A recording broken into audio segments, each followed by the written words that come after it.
everybody. Welcome to this session in our social sciences occasional lectures. And most of you know that my name is Nina Rosenstand, and I'm a professor in philosophy, and I chair this series here. Then I am very happy to be able to introduce today's speaker, who is our own Dr. Michelle Rodriguez from political science here at Mesa. And a little bit about her background. She didn't want to tell me a lot. She's modest. But her PhD comes from Johns Hopkins, and she has published in the journal Polity, and she's a work in progress is about the administrative state and democracy, which sounds a bit like what we will be treated to today. Kind of on target. And so the topic, which has slightly changed the title. Did I switch it around? Is, but I had another word in the middle here. So I will read what's here. Libertarian paternalism, liberty, equality, and democracy. It's funny because I was really curious what I had told you. Welfare. Welfare, you see, Welfare. that's even better. I should have put welfare up there. I couldn't remember what and I was digging through my papers trying to remember what title I had told you. Okay, good. So my work has been about the kind of intersections between the administrative state and democracy, and how democracy deals with the demands of the administrative state. And when I talk about that, I mean the fact that we live together, lots of people, and sometimes we have to have decisions made by experts, right? And this is sometimes problematic for democracy, and I've been thinking about that for a long time. And I just want to give you a sense of where we're going to go. First, I'm going to talk about libertarian paternalism and three kind of specific problems that come up around that. I'm going to spend very small amount of time talking about the first two, equality and liberty, which probably should be welfare. It's actually better to talk about welfare. And I'll spend more time talking about democracy.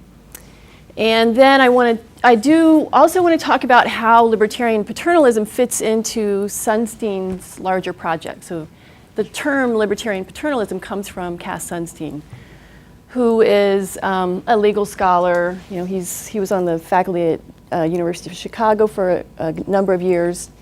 Got an appointment at Harvard, I guess, for a year before he was recruited to go into the Obama administration to do some work there. There are 11 slides, so you can sort of keep track in your mind. If I'm going too slow, maybe I'll try and pick it up. Okay, first off, what is libertarian paternalism? And the term comes out of this book called Nudge in 2008. Anybody familiar with this book? Has anybody had a chance to look at it? It was on the bestseller list for a while, and I got a lot of attention from the New York Times. It's very readable. Improving decisions about health, wealth, and happiness, right? And libertarian paternalism is the idea that people should be free to choose, right? But it is legitimate for choice architects to try to influence people's behavior in order to make their lives longer, healthier, and better, right? As judged by themselves, right? And so the libertarian part of libertarian paternalism obviously comes from the liberty part, the free part, right? Free choices. And the paternalist part comes from, well, choices have to be framed somehow, right? And so you might as well nudge people to make the right decisions, judged by themselves, right? Might as well. And so a nudge is an aspect of choice architecture that alters people's behavior in a predictable way without forbidding any options. So they're not going to say that you can't choose this, right? And they're also not going to significantly change their economic incentives. So in other words, if it's a true nudge, this is the definition of a nudge. So a nudge doesn't make it too expensive to choose something. Right? That's maybe an incentive. So it's kind of a weak, very weak kind of incentive, right? Here's the example that he starts the book off with. Somebody is in charge of a cafeteria at an elementary school, right?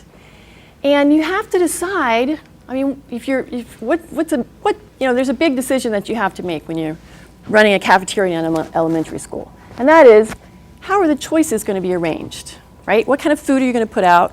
Actually, I think it's probably better to talk about a high school, because in a high school they also get kinds of rich choices as well, right? So they have to arrange the food somehow.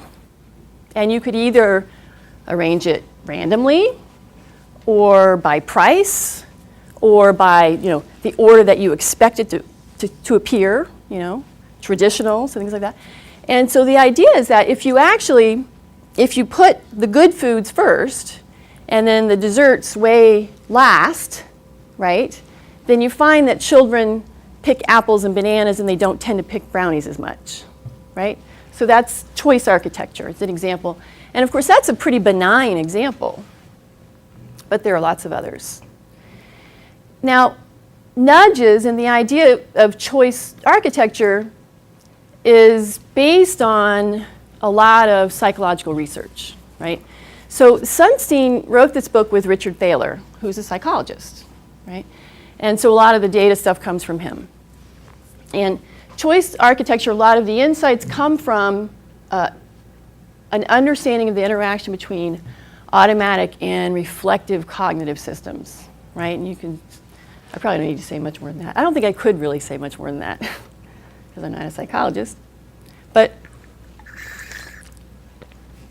one of the things that psychologists learn is that we have a status quo bias, right? Which means that we tend to prefer what's in front of us, or what we already have, or the easiest thing, right? And so one of the things that one might say when you're setting up choices or doing choice architecture is you might say we should pay attention to default settings, right? Default settings really matter. Why do you think default settings really matter? Most people tend to choose them, or right? They just accept whatever the default setting is. Most people do. But you don't have to. You could do something else, right? And so some examples that come from this, if you set up retirement savings programs, for instance, in terms of what the default is. So a lot of times, the way you get into a retirement system, right, is that you have to take the step to put yourself into it, right? So the idea would be set it up so it's automatic, you're automatically in it. You're automatically beginning to contribute. If you don't want to, you can opt out, right? And he has, in the book, something called the Save More Tomorrow plan, which includes, respects the status quo bias, but it also respects the fact that people they avoid things that have costs now. I mean, that have costs now and benefits later. That's a hard thing for people to choose sometimes. And so in retirement plan, if you set up what's called the Save More Tomorrow plan, you could opt in to automatically have your savings increase as you get raises, right? But your savings aren't going to eat up your whole raise, but they're going to increase as you get raises. So that's one idea. Organ donation as well. The idea that maybe you would set it so that you would opt in, you would automatically be an organ donor, right? As opposed to automatically not being an organ donor and having to opt into it. Of course, that's pretty problematic for a lot of people. And so the idea might be, well, maybe if that's too strong for people, maybe you could at least do forced choosing. So everyone has to choose. Click off yes or no. Right now, you don't have to, right? You can just sort of opt in to be an organ donor. But if you say everyone has to choose, then at least, you would have people think that would increase the amount of organ donation pretty substantially.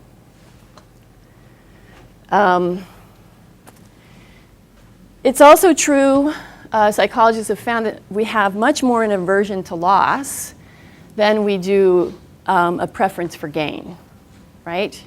So if people know they're going to lose money, that's more disturbing to them than they are happy if they're going to gain money, right? And so you can figure out ways to work that into public decisions. So the lesson then would be pay attention to framing, pay attention to the way that the choice is framed. So when you're doing a public campaign, for instance, about energy conservation, you might focus on the fact that you're going to lose money if you don't conserve energy, rather than saying, you're going to save money if you conserve energy, right? That doesn't get as much response. So examples of choice architecture. And one more, following the herd. We have a real strong preference for doing what others do.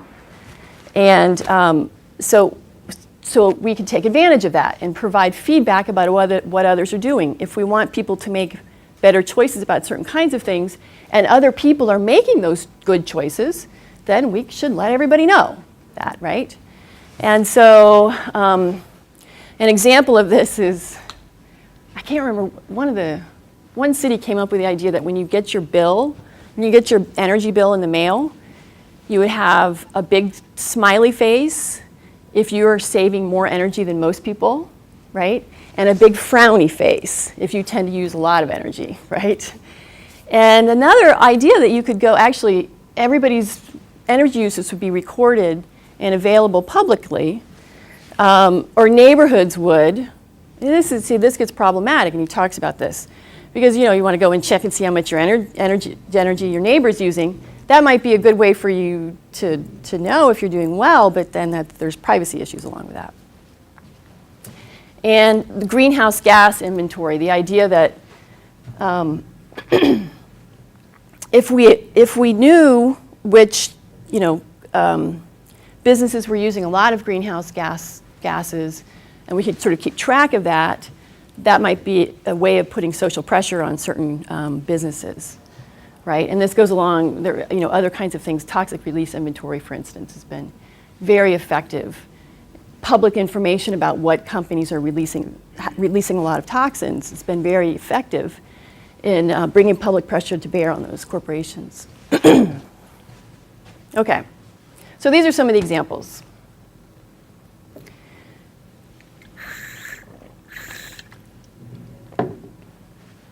And from this, like I said, welfare, from this perspective, the perspective about the effects on welfare or on equality, one criticism of the approach, so now I'm going to talk about 3 different kinds of criticism. One criticism of the approach has been that it's actually kind of an anti-regulatory thing. And in fact, some of this approach is being picked up by the Conservative Party in the UK, for instance, right?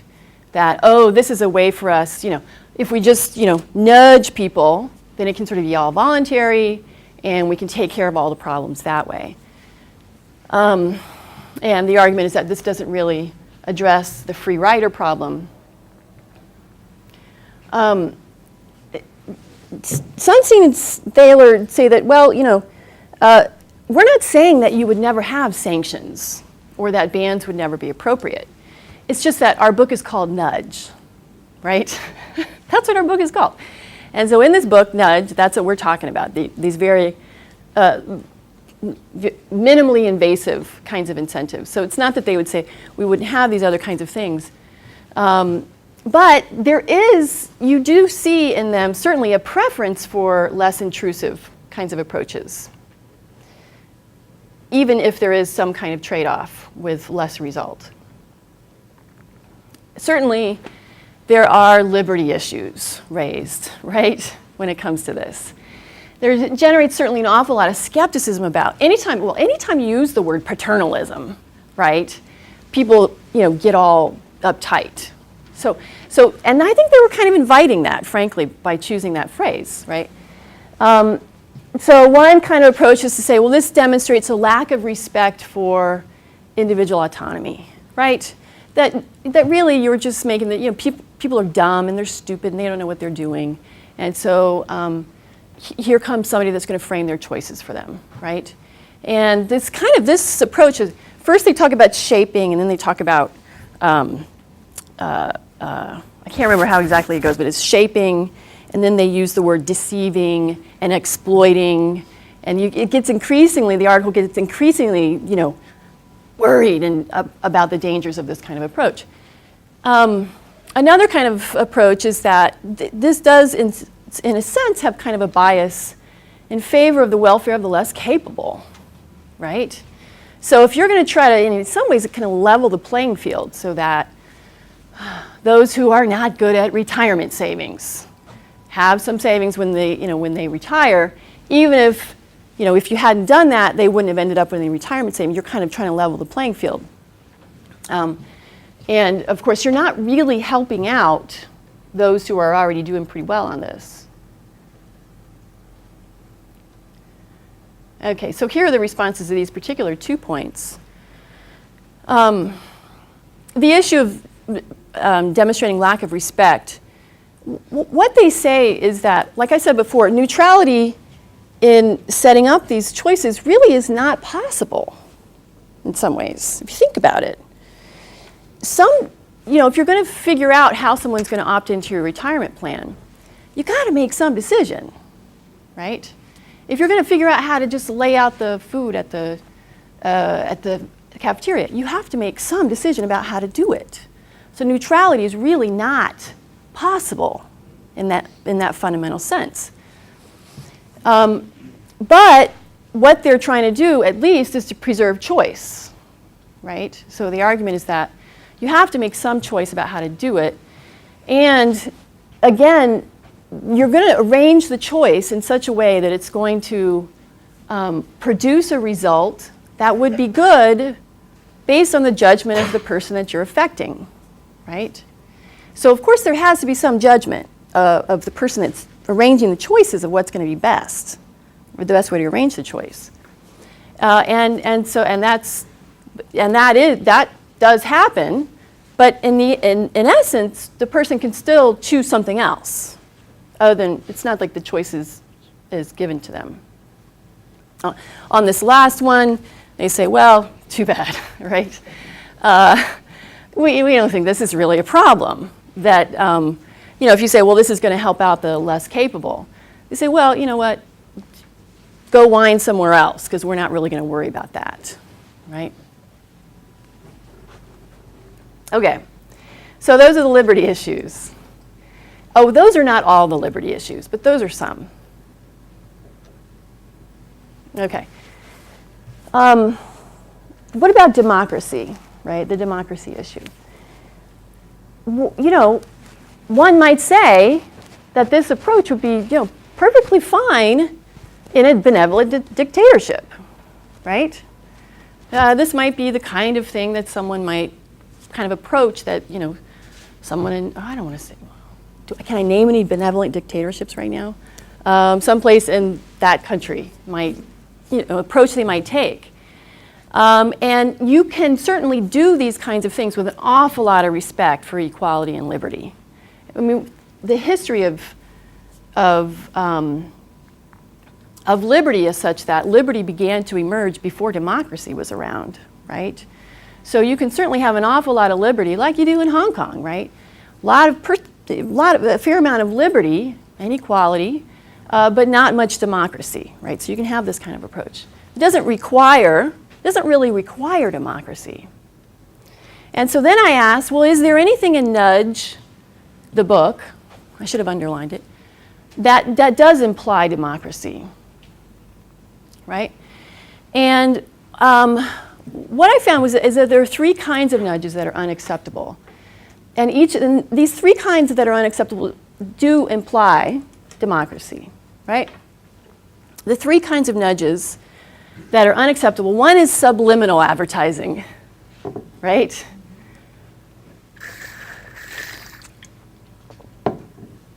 The other is nudges that can't be reconciled with certain kinds of constitutional rights. Things like you can't nudge in elections, for instance, right? So what he talked about was the fact that when you arrange the candidate names on a ballot, the person who goes first, the person who's listed on the ballot first, gets between a 3 and a 5% boost because they're the first one on the ballot, right? So you could just say, well, let's just nudge everybody to pick that person. We're going to put that person first, right? So that's not okay, right? So those kinds of nudges. And also nudges around religious choice, like you can't have a, he talks about the don't mess with Texas, campaign, right? So he says you couldn't have a campaign that says don't mess with Jesus, right? And also you wouldn't want to have a dissent less tomorrow approach, right? You save more tomorrow. You're not going to have a dissent less tomorrow because that messes with free speech, right? So you're not going to try to encourage people to speak less. Here's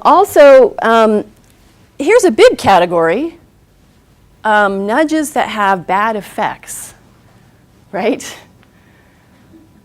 Well, now, this is an awful big category. Remember, nudges are supposed to have good outcomes, right?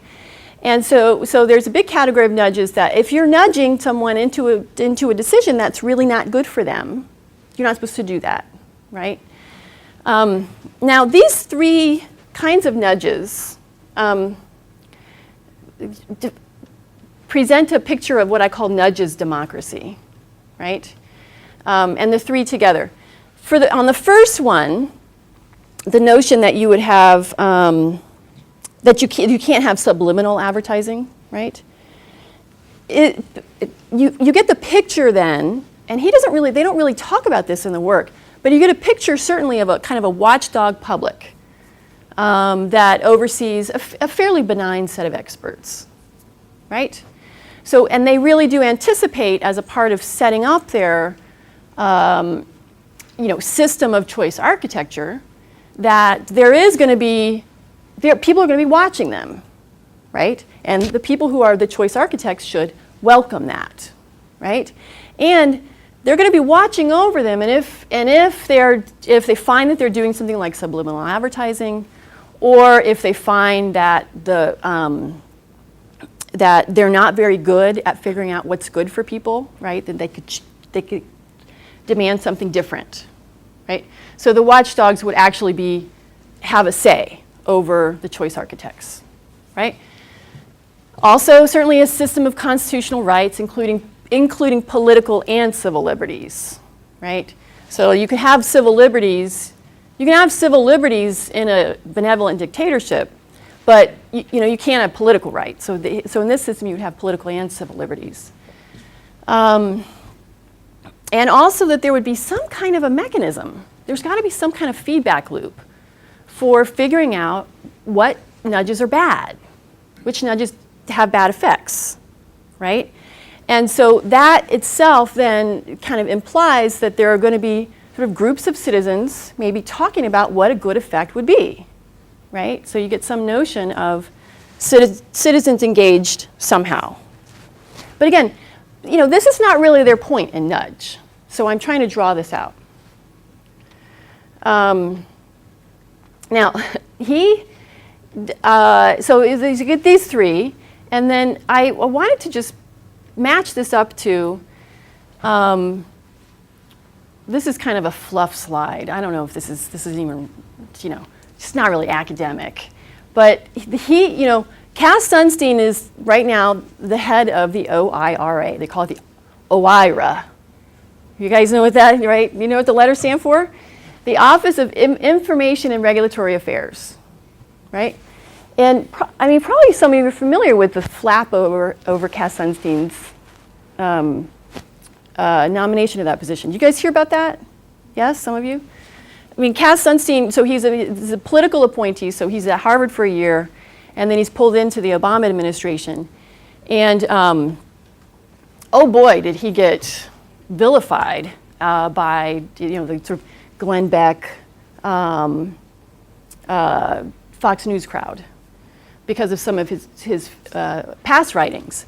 And they said, oh my God, he's going to be in charge of the Office of Regulatory Affairs. And he thinks, so they talk about some of the writings that he's done before. Anyway, he's gone in, and in March, just a couple weeks ago actually, he made this long speech about how he views an open democracy. right? And that the Office of Information and Regulatory Affairs is going to be instrumental in bringing about this open democracy. His job, he's the Office of OIRA is in the OMB, which is the Office of Management and Budget. And the OMB is the institutional office that all regulations have to pass through, and they have to have some kind of cost benefit, make sure that they do a cost benefit analysis and a paperwork reduction act analysis. And they also have to check their budgetary implications, right? And so he's in the office that's doing the cost benefit analysis, the issue of the regulation, right? I was actually, this doesn't work, but I was going to show you, since he's been in the office,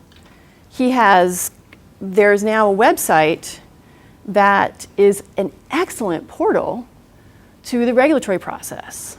I mean, the transparency around public regulations has really improved enormously since he's been in that office. And I've been looking at this stuff for a long time. They used to have a website with a database that was so impossible to use that you'd pull your hair out trying to find a regulation that you were going to look at. And so already, he's affecting this for sure. But anyway, a little bit of a diversion. Transparency, participation, and collaboration. These are the three elements that he says are crucial in an open democracy. Government should provide information, right? Government should actively solicit expertise, right, from outside Washington. And government officials should work together with one another and with citizens as part of doing their job solving national problems. Now, I don't know what your impression of this is, but it's certainly not radical democracy, right? It's not power to the people, yeah? We're going to solicit, input, and we're going to work with people, right? And certainly, that's his style. It's not surprising to me. And when you're, a government bureaucrat, you can't sort of talk about power to the people. Okay, how am I going to transition to these slides? I didn't think about that. So these are the last 2 or 3 or 4 slides. What I try to do is to figure out how this approach in libertarian paternalism fits into his larger project. And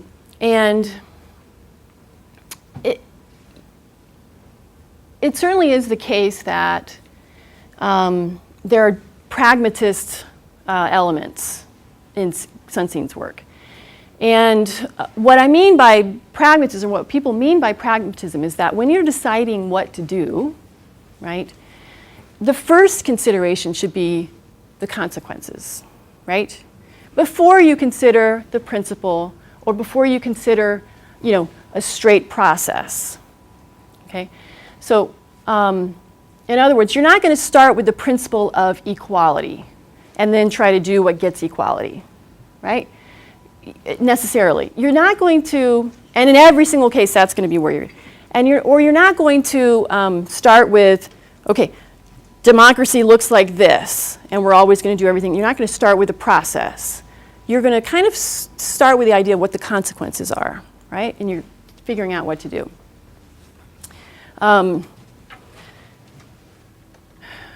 Now, this notion, you can see certainly in this another book that he's published recently. It's like 3 or 4 books in the just past handful of years. It's a book called A Constitution of Many Minds. Right, it just came out last year, and this is a heavy-duty piece of constitutional interpretation. Right, so it's very, very different than Nudge. I mean, Nudge can be read by anybody. This cannot, right? But some of the stuff that he's talking about is the same kind of issues. So when I say he's a pragmatist, he's a pragmatist, but not all the way down. So he has this focus. He's always talking about consequences and choosing things based on consequences. And you can't choose things in the abstract. You know, you have to choose based on the consequences. So let me give you, and there's a lot of words here, but it just makes sense to put it in there. In A Constitution of Many Minds, he lays out several different interpretational strategies, ways that you might go about interpreting the Constitution. Okay? And then he talks about the assumptions that those different interpretive strategies make about three things: about the courts, and about institutions, and about citizens. Okay? And he says you cannot choose an interpretive strategy in the abstract. An interpretive strategy has to be based on the consequences of that strategy. Will it make the constitutional order better or worse, right? Given the particular features of the courts, the institutions, and the citizens. Yeah? So let me give you an example of what do you mean? So one of these constitutional strategies. One is called originalism, right? And originalism, he says, is practiced in a place called Scalia land. And he says, but I should say, he starts off by saying, there is nothing that interpretation just is, right? There is nothing that interpretation just is. Interpretation is always about bringing something in particular about. It's not just about interpreting. So in Scalia land, the assumption, he says, originalism makes sense if the original meaning is excellent, has good institutions and good rights, and the legislature is good, and they can make up for the inadequacies in the founding document, and the judges would do harm if they were unleashed on their own to come up with their own ideas, right? Doing things like recognizing rights that don't deserve recognition and things like that, right? So there are certain assumptions that make Scalia land a nice place to live in, right? And there's also one called, there are four, and I'll just give you two because I don't want it to sound like I'm picking on Scalia. Yeah, go ahead, it's okay. Let's see, which one do I want to talk about here? Minimalism. Minimalism is practiced in Smallville, right? He's got a, kind of catchy way of writing. It makes sense, and the minimalism is the idea that judges should rule narrowly and unambitiously, especially if they lack information and experience, right? So minimalist approach to constitutional interpretation is that you don't do any more in a decision than you absolutely have to do, right? So he says this makes sense if the original public meaning is not excellent, rights are not quite adequate, the institutions are obsolete, and if democracy is good but not great, sometimes they permit injustice, and judges will do poorly if they strike out on their own, but okay if they do modest and incremental things. Right? Do you see how these, so he pieces things together. Well, the courts, well, they're not very good at figuring out the way things should be, but they're okay if little incremental things. The institutions, the legislature, sometimes they get things wrong as well, and also the original public meaning is just not great, right? If the original public meaning were great in that scenario, what would you do? You would probably have a Scalia land. You'd probably want to go with the original meaning, right? Except for the judges are a little off in Smallville. So he says that you have to pick an interpretive strategy based on what you think the consequences are going to be given these particular arrangements. But, and here's the part about not being a pragmatist all the way down. he does say, and here's my really long, I'm sorry about this. It's hard to see how pragmatists can be pragmatists all the way down, because they need some kind of account of the good or the right in order to decide what outcomes work. And so an example is, I probably could have taken that out, but anyway, he says Burkeans. And Burke, you know, a Burkean is somebody who thinks that, along with Burke, that traditions are worthy of respect, right? So Edmund Burke talks about traditions and how one, you know, can't just come along and recreate the world in a revolution, like in 1789. It doesn't work. It, you know, deteriorates into violence. And that you have to respect traditions. And he says, but you know, a Burke can't really be a Burkean unless he has some idea about why traditions are good, right? Everybody needs some account of good, of what would be a good thing, right? So he's not a pragmatist all the way down. And so to the extent that, well, I mean, never mind. Okay, so from his democratic standpoint, you might talk about the pragmatism, but you could also talk about the fact that the approach seems relatively unpolitical, right? And there's a really robust debate in political theory between those who are wary of a very politicized politics, parties run amok, right? Too much power to the people, and all that kind of stuff. And on the other side, a kind of more tamer approach based more on experts, on the elite. And some people certainly might say he definitely falls into the unpolitical crowd, that he is wary of politicization and he counsels kind of a tame, minimal, expert-based approach to solving public problems. Okay? Now, this kind of approach, this unpolitical approach, some people might say apolitical or depoliticized, depends on how you want to put it. I'm actually taking this particular term from a woman named Nadia Urbanati. And she says that this kind of approach comes from three different perspectives: rationalism, traditionalism, and saving democracy from itself, right? And the rationalist approach, you know, is Plato. That's who she's referring to, right? The masses run amok and taking the property from the rich and all that kind of stuff. And that there is a truth to be known and that it's not the masses that know it, right? So that's rationalism. And then, so that's probably not right. Traditionalism, or I would argue that anyway, traditionalism coming from Burke, right? So what we talked about before, Edmund Burke, the focus on tradition, that you want to contain politics because sometimes politics forgets its roots, it forgets the tradition that is so valuable to it. And then the last approach, saving democracy from itself, right?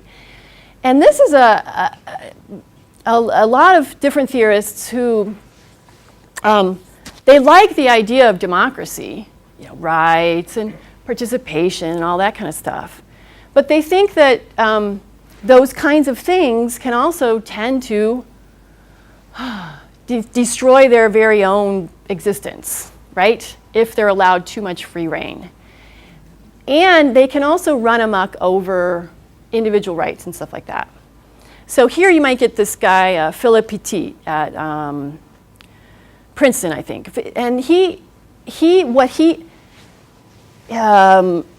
comes from the sort of Republican tradition of, in the way that it's articulated by Madison, and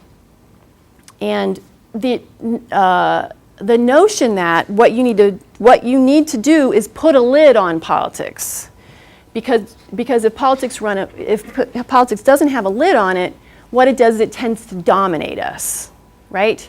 And all of our life then is politicized into good and bad, friend and foe, right?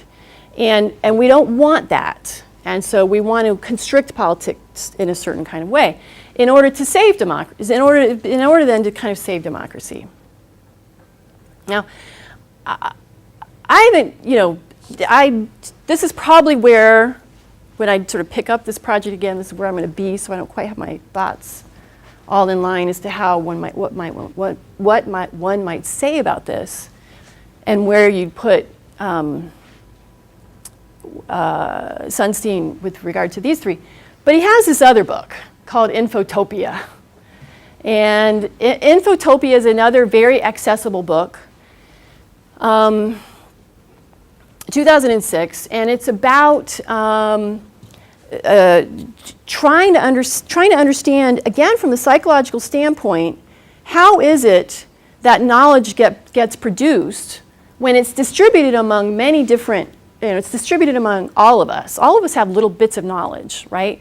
How is it that we manage to get all those little bits of knowledge together into something rational and coherent, and we make a decision as a group, right? This is not easy, right? And what this book talks about is how it often doesn't work very well, and gives some suggestions for how it might work better. So what he says in this book is that in political decision making, both in statistical approaches, majority rule, right? So where you're just trying to get the best approach, you're trying to get the best answer by averaging everybody's answer, right? It's kind of like majority rule. And deliberation, which is another way of getting our ideas together. Both of these are subject to some pretty bad problems. And he puts them broadly into two big categories: informational influences and social pressures, okay? That often these problems result in a situation in which what ends up happening is you get nonsense instead of sense, right? And that maybe actually decision makers should revise their practices in order to dampen these effects, okay? So let me give you an example of this that he talks about in the book, and is a pretty good example. There was an experiment in Colorado a few years ago, done by some psychologists, in which they brought some citizens together to deliberate. And they divided the citizens, unbeknownst to them, they divided them into liberal and conservative, right? And they gave them a pre-deliberation survey about what they thought about, what were the issues? Global warming, Treaty on Global Warming, affirmative action, and gay marriage. Was it affirmative action, you remember? Was it affirmative action was the third one? Yeah. And they asked them so they did the survey first, and then they went and deliberated with their groups about these three issues, right? And then after they deliberated, they came back and they did another survey to ask them what they thought, sort of a post-deliberation survey about what they thought about these issues. And what they found is that the people in the groups, after having spoken with only like-minded others, right? So they were in either a liberal group or a conservative group. They were both more extreme in their views, right? And they were more certain that they were right, right? And if you think about it, they also did a control group where they mixed the groups together, liberal and conservative, right? And they didn't have those effects of being more extreme and more certain. Those groups didn't have that. And so what you find in this particular exercise is that they were more certain and more extreme for no good reason. Like there was no new information, really. It's not like they learned anything new. They just talked to one another. But the experience made them more extreme and more certain. And this, it has both informational and social pressures as a part of that. I mean, one of the reasons that they became more extreme is because if you get, there's a pair of effects called hidden profile and common knowledge. And those two together mean that a piece of information that's shared by everybody in the group is going to get a lot more attention than pieces of information that only one or very few people have. Right? And so if you're in a liberal group, the piece of information that's going to be shared by more people is going to be, yes, we should certainly have gay marriage, right? But there might be a few people thinking themselves civil unions, but they're not going to bring that up. It's not going to get, maybe they won't bring it up, or it's not going to get the same attention if they do bring it up, right? Those are informational influences. And on the social pressure side, there is the dynamic that the person who kind of speaks the loudest and feels more strongly about their view, because everybody else is also thinking gay marriage, gets more attention, and other people with dissenting views feel a lot of social pressure against speaking out, right? This kind of thing happens in this little microcosm, happens in all kinds of different ways in many different groups, right? And certainly when it comes to deliberation, that's the kind of example he was thinking about. When it comes to statistical groups, averaging, getting the best answer by, polling everybody and seeing what they think about things. Is this clock right? Is it 1:53? I have no idea. Yeah? Okay. 12:50. Okay, the 53 is what I need, yeah. Yeah, right. I've been talking for 2 hours. So on the issue of the averaging, one approach is, if you're trying to come up with a decision about something, is to just poll a lot of people and see what the average answer is, and then say, let's go with that. Now, there is this thing called the Condorcet jury theorem, right? Based on the work of this guy named Condorcet. And what he figured out is that if you have if you have a group of people, and any one of them has a better than a 50% chance of being right, then the larger the group gets, actually the closeness to 100% chance that the right answer is going to emerge, it comes. The bigger the group, the more sense it makes to use that approach, because the bigger the group, the closer you get to 100% chance that the right answer is going to come out. It's pretty amazing, right? But the other ways works as well. If less than a 50% chance of people have less than 50% of people have the chance of being right, less than 50% have a chance of being right, then as the group gets bigger, the closer you get to the chance that you're 0% chance that you're going to get the right answer, right? So it matters, really, what percent of people have the right answer. It actually matters if people have the right answer or not, right? Now, certainly this works much better. Well, okay, so let me just finish this part. The point, so this is where he's unpolitical, though not exactly unpolitical, right? The point, it seems like, for him, is to more fully incorporate correct knowledge from as many minds as possible into fundamental judgments about morality and policy, right? Now that sounds to me like democracy in some way, right? It's not like power to the people kind of democracy, but there is this sense of trying to bring the information that more people have to bear on decisions in a way that they're really just not getting brought to bear right now, right? Now, is this my last one? Okay. I wasn't sure what to write on this slide here. Many minds. So I don't know if you noticed, but Both of those last two books have the phrase many minds in them, right?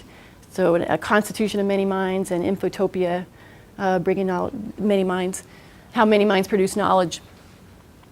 He is kind of building this idea of an appreciation of or a respect for positions that are held by many, many different people, right? And also a respect for the way that that knowledge is dispersed around society. Yeah? It's not just experts that know. He's certainly not a Platonist that way, right? But, you know, and so he takes his inspiration from some people that are not usually talked about in the same place ever, right? Hayek and Burke and Condorcet. I mean, he likes Hayek a lot because he thinks that the idea that you know, one of the best ways for us to figure out how to you know, bring our various kinds of interests and desires together through the price system. You know, I mean, the price system is a remarkable way for us to bring our knowledge to bear on a particular transaction, right? And he uses Hayek to recommend things like prediction markets in government, right? And saying that one of the things that we should do, one of the things that we could do, for instance, to make deliberation work better, is to actually have there be some payoff to somebody if they get the right answer in a deliberation, rather than just like deliberate, yakety yak, right? You're going to get some payoff if your group ends up having a decision that, you know, results in some good consequences or something like that. That's hard to work into, you know, deliberation about public policy issues, but that's the general idea. And so this is the kind of first move in this stuff. And again, you know, he uses Burke a lot to talk about you know, respect for the positions that many people hold and the way that those are worked into tradition. And Condorcet's ideas about representative democracy. Now, one thing that he doesn't very often do is talk about what an account of good or right might look like, right? That's, you know, he might say, well, you know what, that's not my thing right now, right? That's not what I'm doing. I know it's important, right? And he does, one of the things he comes back to over and over and over and over again is, you know, racial and gender segregation or discrimination, right? And fundamentally, the choice to move away from race segregation and from gender discrimination, this is the right choice, right? That's the correct thing to do. So he does take a very strong stance that these are the correct kind of approaches, right? And so you can find scattered throughout his work a lot of different things that might count as pictures of the good or the right, but certainly he doesn't have any kind of, you know, he doesn't spend very much time thinking about it.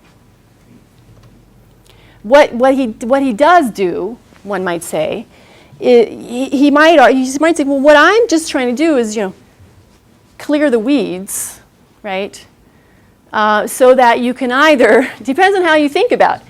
It depends on how you think of what your project is, if you're trying to figure out what the good and the right is. Are you trying to dig up some buried treasure, right? Something that's definitely there, and if we could just get to it, we'd all agree. And in that case, well, he's going to clear the weeds out from, you know, where the X is on the ground. You can dig out the buried treasure. Or you could sort of grow our understanding of what the right and the good is together, right? Maybe there is no particular thing out there, but the point is that we all have dispersed knowledge about what the right and the good are. And if we could somehow bring them together more effectively and more efficiently, then, you know, we can build on that, right? And of course, it's maybe not going to be exactly what any one of us brought into the discussion, but it's going to be the foundation for kind of building and growing some understanding of this kind of thing, right? Okay. So, anybody have any questions? Or what should we talk about? Do you like nudge? Do you like the idea of a nudge? Yeah, David? You said that there are several ways that we don't want people to be nudged, for example, subliminally. Yes. And we don't want to drive them toward bad. Well, this is what he said. Yeah, right. Right. Yeah. Now, you admitted that driving people toward bad effects is going to be a very broad category. Yes. Take the healthcare bill we're just going through, for example. You should nudge people to want health care. And of course, the bill that was before Congress originally was saying, let's do it with a public option because that's a good thing, get everybody covered. The only trouble is half of the society says, no, a good thing is take it to the marketplace and Right. the market. So one person's bad effect becomes somebody else's good effect. Sure. And then we're at a loss. Yeah, and I don't think that he thinks that there's any particular way to overcome that particular thing, right? But I think I actually thought about setting up this whole talk in terms of some of the things that different kinds of decisions one might make about healthcare, but couldn't quite get it together. But if you think about, for instance, one of the things that he might have something to say about, for instance, is death panels, right? I mean, clearly he would say that was misinformation. That was a cascade of discussion about something that was non-existent. And so he spends a lot of time talking about the cascade effect, informational cascades, where the idea is put out there and then somebody else picks it up and somebody else picks it up, and so they think that that person has corroboration, but they don't really. But anyway, but then there are three people that believe it, and so if there are three people that believe it, well, then it must be right, and then the fourth person believes it, and the fifth, and so it's called an informational cascade. Now, probably that's where he would want to talk to you, right? He's not going to really want to talk about the fact that, well, but people disagree about whether they should be forced to buy health care insurance, right? Well, yes, that's a problem that would have to be solved, not through a nudge, right? And probably not through, you're not going to magically erase that difference by, addressing informational and social pressure problems. You're just not. Yeah. Dwight. Yeah, I think in terms of the question of how coercive or paternalistic nudge is, it seems to me that's going to depend an awful lot on the underlying value system that's being presupposed. He Sure. has a kind of utilitarian Yes, he view does. of welfare. What he's trying to bring about is welfare. Yeah. But I mean, you can have a choice architecture that tries to bring about moral virtue. Or you could have a choice architecture that tries to bring about, say, I can imagine a kind of Christian fundamentalist choice architecture that tries to nudge people to keep marriages together and so on. And they turn out to be extraordinarily coercive, depending on. So I'm wondering if he addresses these questions about what underlies his. Yeah, I guess what I would say is, he's setting out the idea for a nudge, and a nudge is a very small thing, right? Yeah. And with choice architecture is about nudges, right? So we're not going to compel somebody or coerce somebody and still be talking about choice architecture. Then you're talking about compelling and sanctions and coercion. You're not talking about choice architecture, right?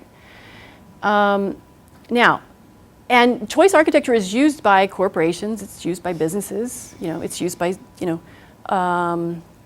cities and counties, and so it's used in a lot of different places. And you could imagine some kind of non-governmental group, right, trying to, I don't know. What would you think, maybe? Put the literature out in their, living room in a place, to try to nudge people to a certain view, or something like that. But But if you're talking about something very coercive, then you're not talking about choice architecture, right? Now, but he does also say government shouldn't be doing that.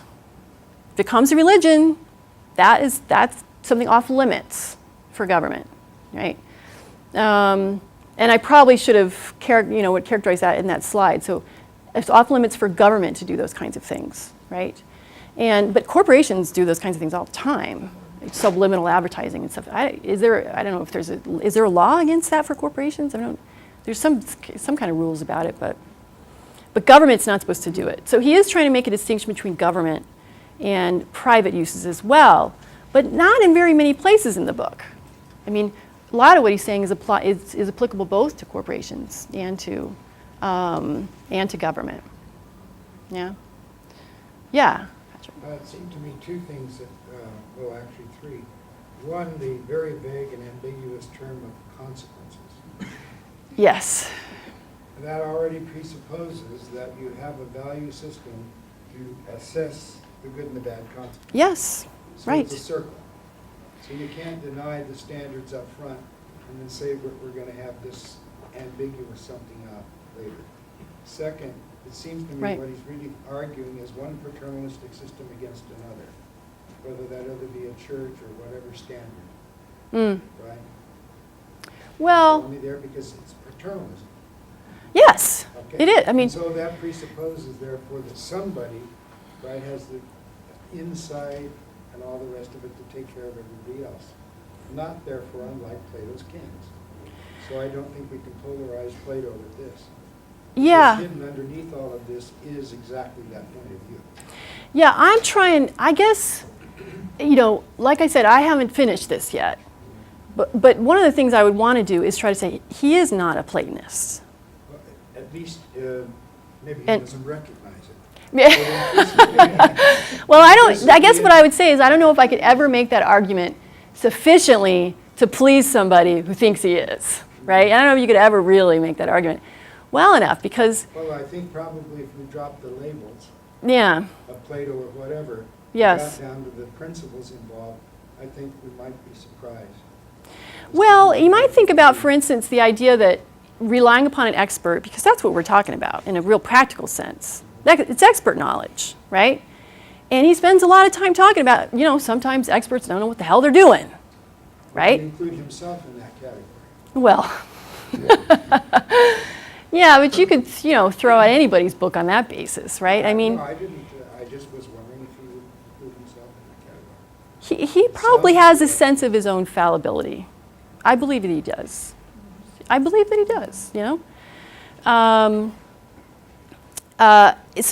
So there's the expert issue, right? But, it is if experts are fallible, and so we need, to pay attention to that fact, right? And then you get to these other works where he's talking about trying to improve, in Infotopia, for instance, trying to improve the way that knowledge from people makes its way through the deliberative or through this, choice aggregation system, right? So that what people's judgments about what's good for them make it up there. Now I say up there because, this is not radical democracy. So the ideas are going somewhere.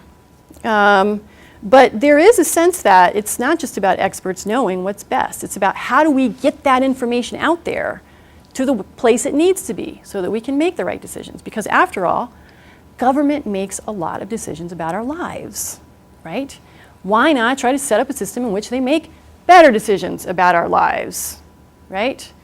And so, I don't think he would be kind of apologetic about that. I don't think there's, any particular reason to be apologetic. But there was something else I was going to say, but I can't remember what it was.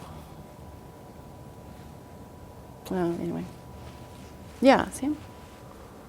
A couple of questions. First, at least to me, it's not clear who are these experts? Who hires these experts? Based on what criteria? And where is this information coming from? Is it Fox News, Fair and Balanced? Oh, I mean, yeah. Where is the source of information? And the second question is exactly based on Berg and Hayek and these people. To me, it sounds like this is not really a nudge. This is just status quo, corporate capitalism. Just that they give us their own expert, their own information, and they, if you really want to have real democracy, sometimes you need a huge movement. Nudge is not enough. Yes, so that's right. No, I think for someone, like Sheldon Wolin, right? This would be annoying. You would probably find this a little bit annoying. I don't know. I'm not sure about that, but you know what? Sometimes I find Sheldon Wolin a little bit annoying, right? Because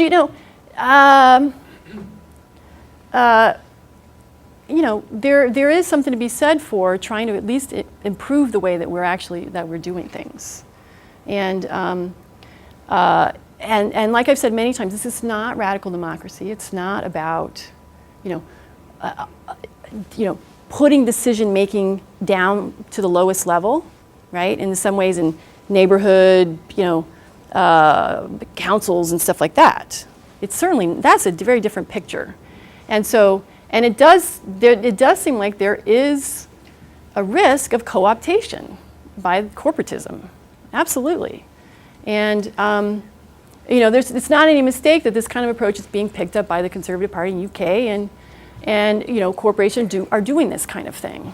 I'm not quite sure, frankly, myself, what to make of this yet. But I'm not going to sort of discount it right away, just because of the approach. On the first part of it, where does the information come from? Who are the experts and stuff like that? Well, this is a very, he's describing something he's just describing a process on a level. He would certainly consider himself one of those experts, right? He's working in government, and the expert is the person who's got to decide how to lay out the food at the cafeteria. And it's the person that's setting the default options for the retirement system. And it's the government that's figuring out how, when you go to the DMV, what's the organ donation thing going to look like? It's lots of different things, It's not just one centralized, expert, dictating to everybody what the right answer is. It's a lot of different people that are engaged in this enterprise of delivering services to us, essentially, right? And on the issue of Fox News, he thinks that the things that are happening in the new media right now are very dangerous, and he doesn't like it at all. And he thinks that there's a lot of misinformation that's being more easily. He thinks that the current context and the way that the internet is working and the way that the cable stations are working increases the possibility for information cascades enormously, right? And for misinformation and stuff like that. Now, he makes some kind of recommendations about, how one might deliberate in this kind of context. But, he hasn't directly himself talked about what, exactly the implications of, this kind of. He doesn't talk about, or he doesn't want to talk about. No, I don't think that he doesn't want to talk about it. I just think it's not clear what you would do, right? I saw a suggestion on just the other day, Ross Douthout, I don't know how you say his name. How do you say it? Do you know? Anybody know? Yeah. Said, maybe what we need is another, so CNN's been corrupted, Fox News is corrupted, they're all like these kind of, they just are fighting one another. It's all entertainment. It's all about, like the Chargers, yeah. It's like watching the Chargers instead of watching the news. All these stations, right? Not ABC, CBS, or NBC.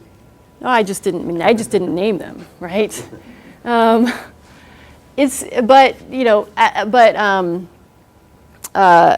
So the suggestion was, we need a new network that's going to be like the old firing line. Remember the old firing line?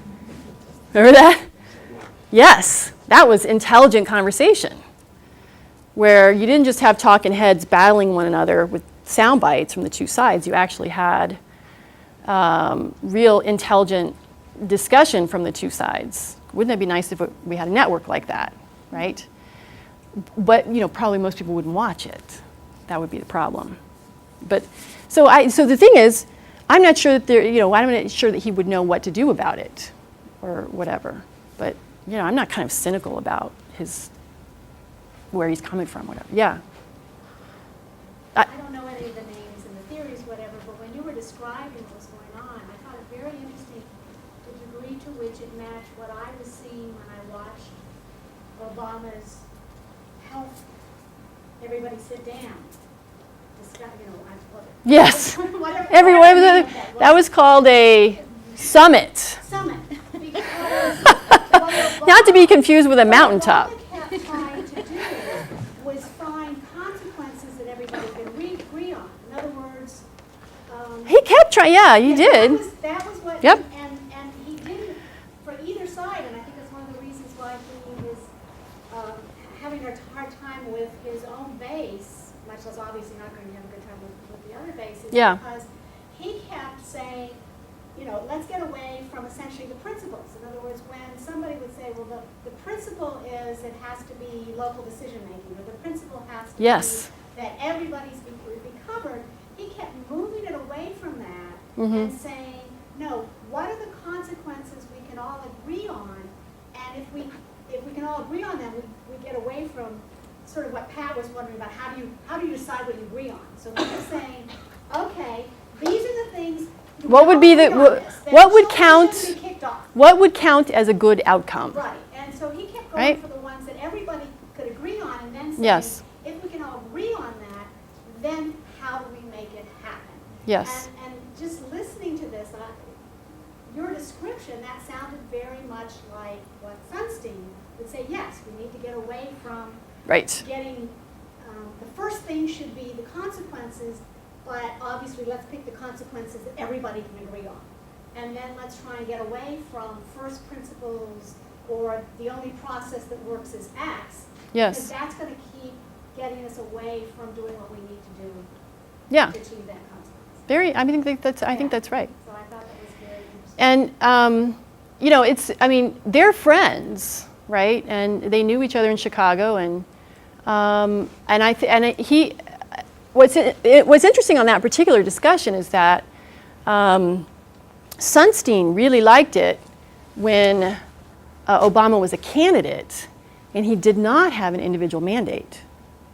Do you remember when he was a candidate? He did not have an individual mandate, and he wasn't going to insure as many people. And Sunstein loved that. He said, that's the way to go. I think that's, and I think my sense is that, Sunstein spends a lot of time in the Constitution of Many Minds thinking about public outrage. It's a fascinating discussion about how, whether when you're deciding on a Supreme Court case, to what extent should public outrage affect your decision, right? And my sense is that that's probably one of the things that was motivating him in thinking that it's a good thing that Obama's not going to do an individual mandate on everyone. And so, while I really do think that they share a perspective which is focused on the other stuff that can muck things up when you're talking about what should we actually do, they disagree in some ways, but you're absolutely right, yeah. It also reminded me of pragmatism, which is, Yeah. we all can agree that there's too much unemployment and people are starving. So, we all agree on that, or at least a majority. Yeah, of I was going to say, I'm not sure. Right. At least a majority of people in Congress could agree on that. And But if you, but interesting, if you take that as an example, oh boy, the means make all the difference, don't they, on an issue like that. Yes. I just, you have on the slide, the clause, we save ourselves from democracy, or something Yeah, like that. right. Well, that's very much what an originalist is, Actus Scalia. He likes democracy if it's not too modern. That meaning any of these, amendments to the Constitution that are too democratic, are being too inclusive, or giving absolute rights to everyone, or equal protection, for No, example. well, And no, I don't think that originalism excludes, when you well, add an yeah, amendment. totally. No, no. When you add an amendment, that changes the original meaning. Then he That's accepts that. Right, and this is, of course, Well, I mean, Yeah, but when you so add an you are- amendment to the Yeah. 14th Amendment dealing with African Americans, yeah. then you don't go back to the original time to talk about African Americans, right? Yeah, but there have been cases that have come in front of the court where he and Thomas have disagreed about certain rights of not only African Americans, but of other minorities. And as originalists, thinking of the Constitution as it originally was worded, it is very difficult. That is what I'm saying. It's very difficult for them to agree with many of the cases, or that is to side with the defendants that are trying to get their rights. Yeah. Okay. Yeah, I mean, I think what you see from Scalia on those issues, when it comes to the 14th Amendment is about African Americans. And so he's perfectly fine with that. But when it's extended to women, It's about African Americans, but it is also since then has been is helped every other. well, that's what I'm group. saying. When it then gets applied to women, then that's when it's exceeded, right, for an originalist. Yeah, But it's perfectly okay to have it for African Americans, but not when it's women, right? But the wording says equal protection, all persons under the law. You're right. Equal protection. Yeah, but So he it's- would it's- not. That it's- wasn't what it's- it. you That can't wasn't pick the and way that it. choose. Can't pick and Well, choose. but Well, you from his know. approach, I mean, that wasn't Well, we that live wasn't the today. way it was. We live today. Yeah. And the way he sees it, and Thomas. We're very Right. So I don't strict. agree with them on that. Right. Okay, Yeah. all right, so But that is their issue. That is their issue as originalists. Right? Yeah. All of these different groups now wanting the Yeah. same kind of protection. Yes. That is too democratic. That is a part of democracy that they, Scalia or Thomas, want to save themselves from Yeah. in their intellect, the way they see this. Yeah. It's very It is. I mean, originalism can be very problematic. You bet. So that's certainly true. But with the phrase that I put up there about saving itself from democracy, this is actually an approach that is certainly not originalist, but you know, sort of the Philip Petit approach of. But that's what it reminded me of. Yeah. Right. Right, and the That's same right. thing you could apply, saving myself from, or saving oneself from democracy. I think that's a lot of what maybe Yeah. the Tea Party group are trying to do, since we have an African American as a president, and we have, the country is not as white as it used to be, et cetera. All of these things. No, I think That that's kind of right. democracy So is so sort when of invasive, and they want to save themselves. yeah, in I mean their- the way that the way that Sunstein describes the originalism approach, it works, right? When the original understanding was very good, yeah, and when the democracy, the citizens, are not very good, right, at thinking up new things, like they're going to mess things up a bit. That's when you want to be an originalist. Yeah. And so you get consequences based on that. But the originalists can't turn around and change the words, or else they'd have to change the Constitution. Because the wording says all persons are protected under the law. Equal protection. All persons protected under the law. Well, Equal protection. So. I mean, I can that's sort of what, see where they're what coming from then. always amazes me Yeah. that they sort of skip over trying to. well, that's their approach. That's exactly what I'm saying.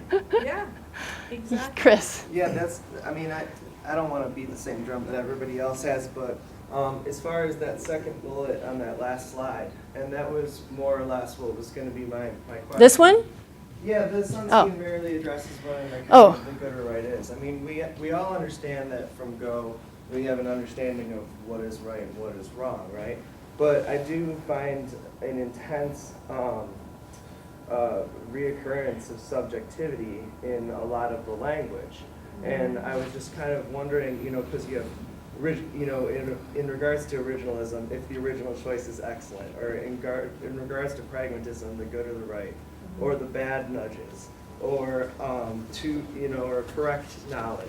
You know, we're Yes, sort of absolutely. looking at an intense subjectivity here. So, Mhm. does he, in any of his accounts or his points, does he go further into a slightly more objective approach, or is it all just, you know, Well, just saying, well, we're just going to assume again, this part of it is when he uses the term a correct nudge, or when that has good consequences or whatever, oftentimes he's using it in the abstract, right? And so that doesn't really count as subjective, right? So he's using it in the abstract. And but like I said, there are moments, like on the issue of gender rights, right, where he clearly says this was the correct thing to do, right? Exactly. Yes, it was the correct thing to do. But can And- we look at choice framework or choice architecture from a more objective approach? You mean that you wouldn't actually have a correct choice? No. Because he does strongly take the position that, I mean, most of the psychological research is about facts, right? Did it rain yesterday, right? Who was elected in, 1876? Things that you can really know. And so but he says the same things he thinks happens when you're talking about values. So why was I saying that? So he says that the same kinds of things happen when you're talking about values. But he does use the word correct. That's what I was going to say. He uses the word correct when he's talking about facts in the same way that he uses the word correct when he's talking about values. You know? But who was elected in 1876 then hinges upon what is Hayes. correct, the popular vote or the commission that. And it's that flexibility. And that's in the the process definition. thing. I'm sorry, I distracted myself. What? I was trying to make a joke and I got distracted. So what makes the what? The example that you picked. Yeah. You said it's a fact of who's elected in 76, yes. Well, it is not a fact. Oh, because the process was depending upon screwed which up. Process you use. Oh, right. So Yes, there is a fact. I see. It's no longer a fact, except, of course, it's an accomplished fact. Yeah, it's sort of like 2000. And it's that Well, flexibility and interpretation that sort of bothers me a little bit. Right. Just a little bit.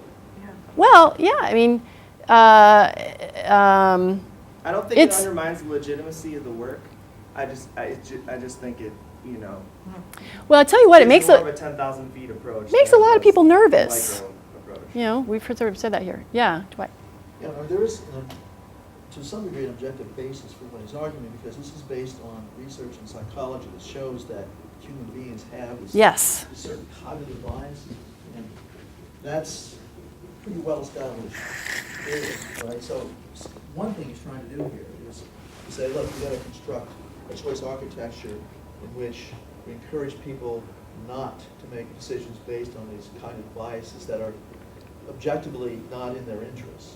Okay, so there's that dimension there of objective choice that he has in mind. But I mean, I agree with Michelle. He seems to talk about values in the same way that he wants to talk about these more objective choices that we have, and that's. But he does say at some points, we might not get to an agreement Like the too on bad we things. disagree, that was the other one I wrote down too. What? The point where he said too bad we disagree. Yes, right. It's kind of like, okay. I mean, he's got kind of a chatty. He sort of sounds like Rorty sometimes that way. He's like, I don't have to talk about this stuff, Yeah. But I think his idea is that if these experts come up with these nudges that turn out to be not what people think is in their interest, they'll end up not choosing them because they're just nudges. He wants to preserve this range Right. of choice, so that if it turns out something is just, if they just get it wrong, then people will choose otherwise, and you have to correct the policy. Is that at the expense of never stepping outside the box though? There's a, I mean, in But is- some regard? Well, what do you mean? Well, no, I mean, never like somebody who wouldn't get to a choice that they wouldn't necessarily make, does that Well, yeah, I mean, put them more in the box and choices that they can they can get to, or is it, Well, can a I nudge don't- take them to the next level?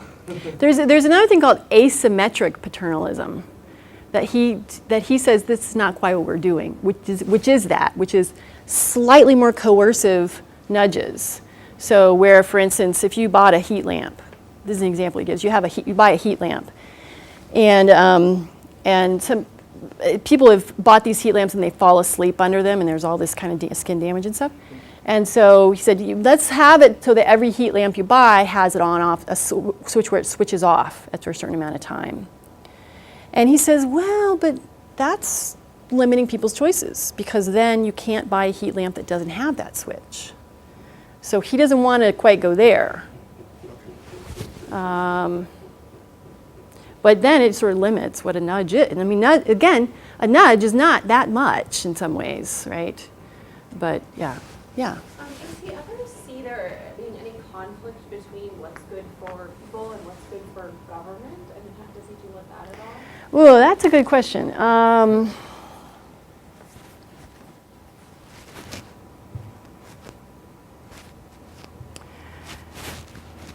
What's good for people and what's good for government? If the government is we, then ultimately, it will be one and the same. You did talk about the government at the beginning. Well, I guess I'm thinking that she means like a particular agency, the interest of the agency. I can't think of any part where he where you could make the interest of the agency kind of in conflict. But so you might think of the idea of the big question of formal versus substantive justice, right? Where sometimes an agency might have to make decisions that don't seem very just, but if they don't make those decisions, the agency falls apart, like if you have a nursing home system or whatever. I don't think he really gives very much attention to that. What do you want to say, Dwight? He seems to me to be opposed to the healthcare mandate, which is an example in which, healthcare program Yeah, right. now, given the law, you can't function without the mandate. Yes. The mandate people too many people in defect, and so you're not going to. I suspect that at this point he would probably say, all right, well. But originally he wasn't in favor of that. That's It right. seems like he has this kind of bias towards people doing what's best for them, and the government trying to. That's why, I mean, it's almost kind of funny to me how vilified he was by the kind of Glenn Beck, Fox News crowd. I mean, it was just such a silly thing. Complete misunderstanding. And they have no idea what he's talking about. Most of which they would probably agree with. And that's an example, pretty clear example of what he's talking about, right? Yeah. I do think that I think libertarians are not going to like him. They don't, no. And I think they're not going to like it for the following reason. It seems to me the libertarian view is that the only constraints on our choices ought to be what they call natural constraints. Mm-hmm. Think of the market as something that's natural. Whereas if it's other persons who are constraining you, that's what's problematic in terms of choice. And this is clearly a case where others are constraining your choice options. And libertarians would prefer to have a choice that's not constrained by other persons, but simply what they call nature. Yeah, and I think you probably have to make a distinction between a principled libertarian and a pragmatic libertarian. Because a pragmatic libertarian would probably be okay with this, which is that essentially in the end, I still have some pretty good choices, but this might actually have some good consequences in society. But principled people hate anything that talks about consequences, and principled people of all stripes, right? And so that's why it's important to note that he is kind of coming at this from a pragmatic approach. So principle, he'll put the principle aside. If it comes to liberty, well, if we have to architect the choices anyway, then what's the problem with doing this? And the libertarian would say, get rid of the program, right? There shouldn't be any government at all doing this kind of thing. And of course, that's not a very, well, that's just another kind of thing. That's not really what he's doing. So it's a funny choice of words to put together, libertarian paternalism. But Thank is you. he a libertarian? Does he come out and say it so emphatically? I think he would say, I'm a libertarian paternalist. Yeah. Then the question is then, how could he work in, well, he would want to work. Maybe he wouldn't like in labels very government much, but to change it to be more libertarianist or pro-libertarian. Maybe that's the reason why he took the position in government. To Yes. see how he could be, this influencing person. And he keeps Yes. talking about and criticizing. You don't know whether he's criticizing or he's supporting. He sort of takes both. And I think that's a major factor of why he took that job. Well, especially in regulatory affairs. Right, absolutely. yeah, I mean, his job there is to, is kind of oversee the flow of the regulatory process. So, I mean, if you're not familiar with it, the way it works, right, is that the legislative branch passes a law, right? And a lot of times the law is pretty vague. And so then they pass it off to the executive branch. And the executive branch has to fill in all the details, right? And the way they have to fill in the details is governed by what's called the Administrative Procedures Act. And they have to do what's called a proposed rule. And it'll say, for instance, so let's say the Endangered Species Act. And I use these exact same examples in class, so sorry. But the Endangered Species Act says, we're going to set up these categories of threatened and endangered. But it doesn't really say what that means and what the cutoffs are and stuff like that. So that's what the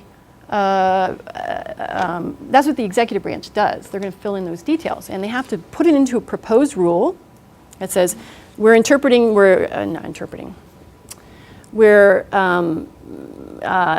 this part of the law, and this is the way the law reads, and this is what has to be done. And this is the rule. This is the rule, and they put it out for public comment.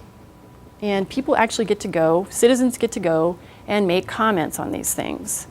And so do corporations and interest groups.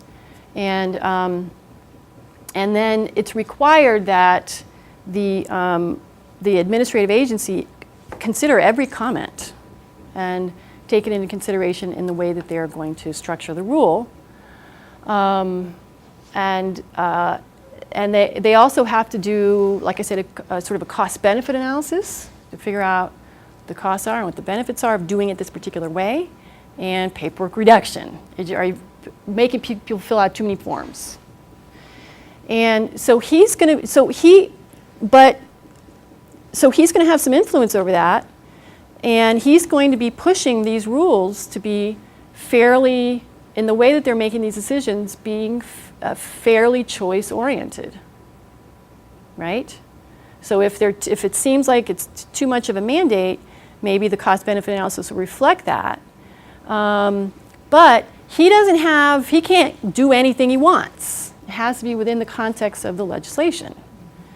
And of course, he's also negotiating with the agency who has all the expertise. So they way overstate how much power he has in this, but he doesn't have that much power in individual decisions. But he does have power in sort of making this more transparent. And like I said, this website you can go to now is so much more usable. You can go and actually comment on a rule. You can find it and comment on it in a way that was not possible 2 years ago. So he's pushing it from those. He's trying to make it more transparent and accessible. But he's also going to. I suspect that he will be trying to monitor and to see that they're to the extent that choice can be preserved, that they are, that it is. What was the name of that site again that we did the project for? The transparency site? What? The transparency website that we did the project for. What was the name of that site again? You said you were going to show it, but it wasn't working. Oh, there's reginfo.gov. Oh, yeah. Yeah, and there's another one called regulations.gov. That's where you actually make the comment. And then reginfo that he has set up is the one that kind of says, here's all the rules. Here you can find the rule very easily, and then you can go to regulations.gov and make a comment. I don't know how long he's going to last at the OIRA, though. It's got to be pretty annoying. Right? You know what I mean? After having been, teaching legal theory for so many years, I don't know how. I just wonder what his days are like. Supreme Court position opening up recently. Yeah. I know, but you know what, Dwight? There's no way. Oh, that's right to that, yeah. I mean, I don't think, yeah. to me, it's kind of sad because I think he would have been a pretty I good. haven't even heard his name out What? there. I haven't even heard his name out there. Well, It's a but possibility. Blatt, when it was Sotomayor, he was one of the ones that was named. But then after that, he got the OIRA and all the Glenn Beck, Fox News, and everybody's all jumping on him. Well, There's no way they're going to put his name out now. They're going to jump on anyone.